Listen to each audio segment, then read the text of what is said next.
তওবা হচ্ছে একজন মুমিনের জীবনের একটি অত্যাবশ্যকীয় অংশ। যে মুমিন হবে তার অন্যায় হতে পারে, বাট অন্যায় হয়ে সে স্থির থাকবে না।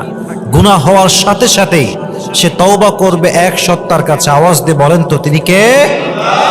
সো তওবা, যে ব্যক্তি আল্লাহর পথে চলতে চায়, আল্লাহর দ্বীনের পথে চলতে চায়, তার জন্য তওবা হচ্ছে প্রথম ধাপ। আপনি পুরোটা জীবন অন্যায় করেছেন, জুলুম করেছেন, সুদ খেয়েছেন, ঘুষ খেয়েছেন, জেনা করেছেন, দুর্নীতি করেছেন। আপনি যখন জীবন পরিবর্তন করতে চান, আগে যা করেছেন এই সব কিছুর জন্য অনুতপ্ত হবেন এক সত্তার কাছে। তিনি কে?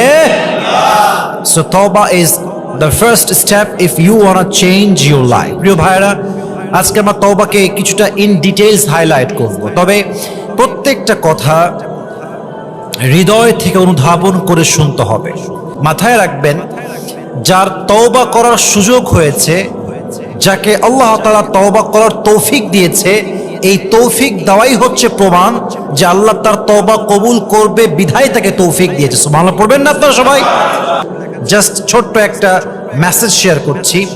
হাসান বসরির নাম আপনারা সবাই শুনছেন না যুবক ভাইরা? আপনারা সবাই, ওনাকে বলা হলো, আচ্ছা বলেন তো, কোন গুনাহগার বান্দার তওবা কি আল্লাহর কাছে কবুল হতে পারে? এটা কি সম্ভব কবুল হওয়া?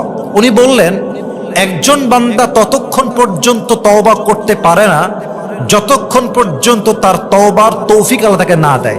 আর যখনই তওবার তৌফিক হয়ে যায়, আল্লাহ আপনাকে সুযোগ দিয়েছে ইস্তেগফার করার, আপনাকে আল্লাহ সুযোগ দিয়েছে তওবা করার, এর মানেই হচ্ছে আল্লাহ আপনার তওবা কবুল করবে, বিধায় আপনাকে সুযোগ দিয়েছে। সুবহানাল্লাহ পড়বেন না আপনারা?